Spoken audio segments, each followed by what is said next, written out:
And finally, tonight in the news segment, we're about to interview Jon Corbett, who exposed over a month ago the failure of the body scanners. He demonstrated how you could sneak objects through undetected.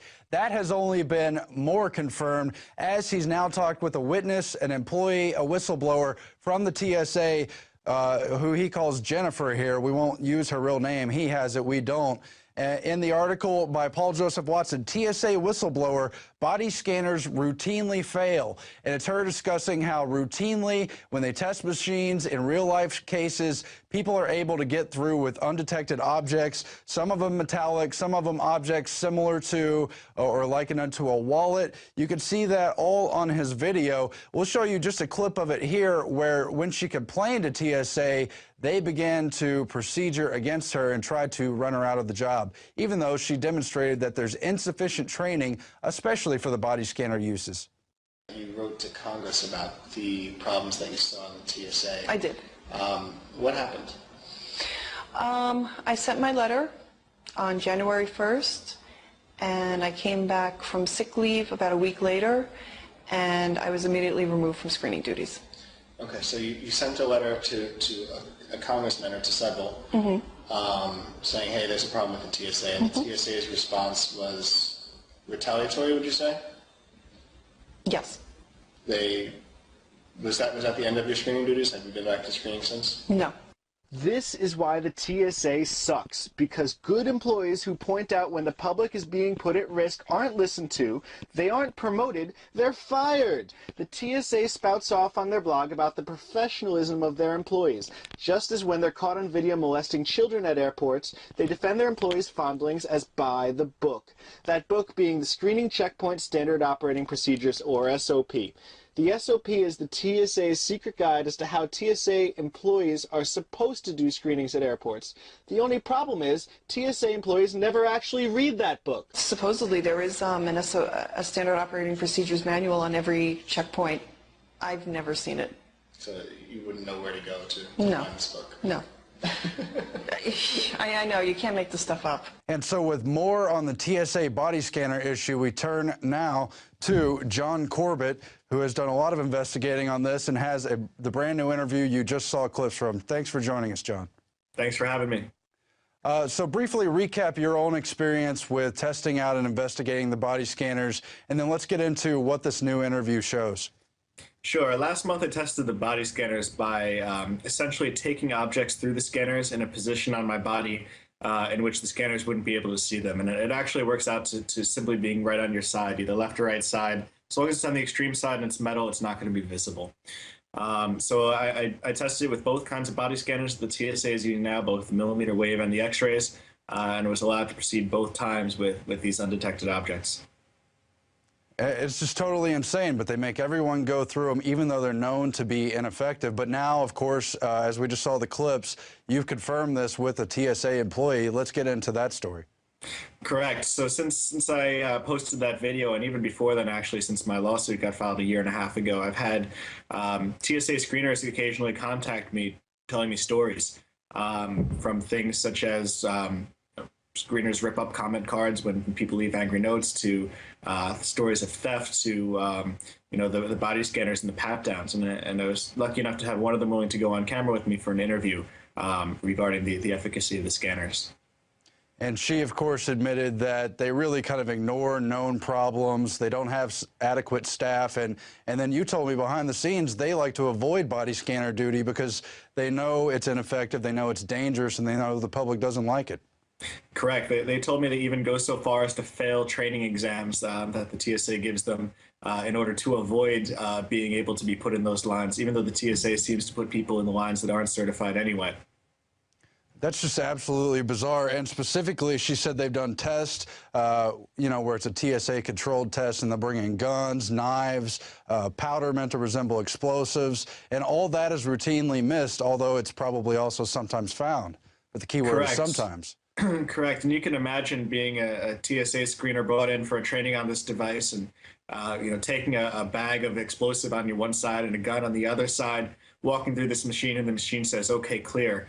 I just can't fathom what the reaction in the room must have been when these multi-$100,000 devices fail to detect something that a cheap metal detector would have. But of course, the metal detectors have also failed to find these kinds of things. You've had the air marshals and other groups testing out those devices. None of it could be 100% effective. I mean, they just can't keep us safe, anything they do about it. So we may as well retain our freedoms since they're more valuable anyway. Correct. You know, nothing's 100% effective, but it's pretty difficult to sneak metal threat items through a metal detector. That takes some special skill. To beat these nude body scanners takes almost nothing. You know, the size of your body is just one place that they won't be detected. And according to this TSA screener, sometimes things aren't detected no matter where you put them. So it's a big problem. You know, the TSA has come at us with these machines saying that these invasions on our privacy are necessary because these machines will keep us safe. Yeah, I don't agree that trashing our Constitution is ever necessary. But even if you're on the other side of that argument, the machines just don't keep us any safer. Now, the other side of the safety issue obviously concerns the radiation with these body scanners. We've discussed briefly, let's get more into it, how the employees themselves are concerned about it. In Boston Logan, they had a reported cancer cluster. A lot of those TSA workers were obviously concerned. The agency didn't want to give them dosimeters, as I understand. So that issue's on the table. Passengers are concerned about radiation. Let's get into this issue. Correct. You know, as you said, the TSA has refused to provide those dosimeters to the Transportation Security Administration's employees that are standing next to those scanners all day long. You know, I kind of feel bad for them because, you know, as a passenger, I might go through a few times a week if I'm a frequent flyer, but they're getting scanned through the ambient radiation all day long, every day. So that's going to be a serious concern for them. The TSA does not put out specifications as to, you know, exactly how much these scanners are recorded to be put out. They don't regularly calibrate them, and they don't allow independent testing. Yeah, and now they're saying Congress might make them test the machine someday. Right, and every time Congress asks them to test it, they test it themselves, and we're left to take the TSA's word for it. There needs to be some serious independent testing of these machines, both for the safety, for this radiation, and for the efficacy. You know, the TSA has this idea of keeping us safe by keeping things secret, but then it comes out that by doing so, all you need to do is put a metal object on your side in order to beat it. You know, if these machines had been tested by the community, by the security community, that they wouldn't have gone in with this vulnerability. But you brought up how you feel sorry for the TSA agents. I do too. I mean, they're sitting in the case of the metal detectors and the luggage scanning machines about a foot away from a big rape-a-scan machine that says radiation danger, and they sit there all day for a whole shift. I mean, of course, they're the ones who are going to get hurt. And the government's got the study going back to at least 1998, obviously before 9/11 happened, showing that at least one variation of the scanners would cause statistically about 100 deaths per year. I mean, at what point is this a far greater danger than terrorism itself? Absolutely, and you know, a lot of things that I interviewed my TSA screener about didn't get put in, and one of them is that the TSA screeners are all afraid to use these machines. They really don't want to be there. They don't like it, and since the machines and the pat downs were implemented in November 2010, the TSA has been hell to work for them. So it's something to watch for, and you know, what happens when 10 years later a whole bunch of screeners get cancer? What does the government say? You know, we're sorry. It's no good. Judging from what I've read from time to time on the TSA blog, I would say it's a lot of obscuring and covering up and even lying at times. But your source, Jennifer, she's been a TSA worker. They've tried to run her out of the agency. You released a short clip. It was, what, 6-7 minutes. You said she talked even longer on camera. Get into her situation. Why are they driving her out, and how? And what else did she tell you?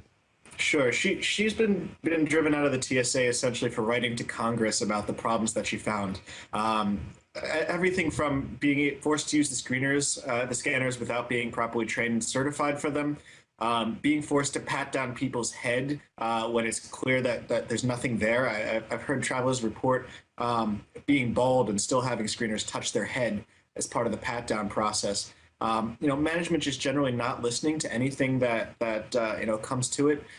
So the TSA, instead of trying to fix these problems, tries to essentially hide the screeners that do it. So she was recommended for termination, and took her 3 months to go through that process, and today is her last day on the job. And so what else did she tell you that possibly you're going to release in the future? Sure. More information about the pat-downs. The TSA has said that these pat-downs aren't invasive, but she's confirmed for me that if done properly, they will actually be touching your genitals. What else? The most important parts I think I got in there, but there's definitely a lot more on the pat-downs and on TSA sentiment that maybe I'll release in the future video. But that's what's overall amazing to me. We know that a lot of passengers are upset. We know that civil rights critics are very righteously upset because it's a blatant violation of several constitutional amendments and our basic freedoms overall. But it's interesting to note that even the TSA employees are upset about this. And clearly, TSA knows they're under siege. They know they've had to respond to your incident. They've had to respond to incidences about touching children, all kinds of things they have to respond to officially on their blog, even though it's an anonymous person who doesn't use a real name. They shut down the body scanners when there was a planned revolt November of 2010 over the Thanksgiving holiday. They know they're getting a pushback from the public. They're just trying to keep us overall unaware of that. What's your response? It's an interesting, what do you do when you've invested hundreds of millions of dollars, probably close to $1 billion by now, into these machines, and find out that the public doesn't like them, that they don't work, that they're unsafe? The TSA's approach has been to kind of double down and to buy more of these scanners and to try and force us via propaganda to accept them. I don't understand why they took it any further. These machines were fatally flawed. They knew it before they released them. They thought they could get one over on the public. Obviously, that didn't happen. It's time for the TSA to fold their card and say, we screwed up here. Yeah, well, I'm not going to hold my breath on that, but please do keep up your efforts, and let's keep putting pressure on them to at least be honest, test the machines, and if they're going to put them in there, they at least need to be tested. I mean, for God's sake. But of course, they really shouldn't be allowed to violate our civil rights either. We should be able to travel in a normal fashion, but we'll see what happens. Yeah. Jon Corbett, thanks for joining us. Thank you. Take care. All right, and we'll be back after this break with Rob Dew, who will have Mike Adams in studio to discuss the latest on the unfortunate incident where the chicken farmer has lost his life thanks to government pressure. We'll be back. Thanks for watching the InfoWars Nightly News, and consider subscribing to support us at prisonplanet.tv.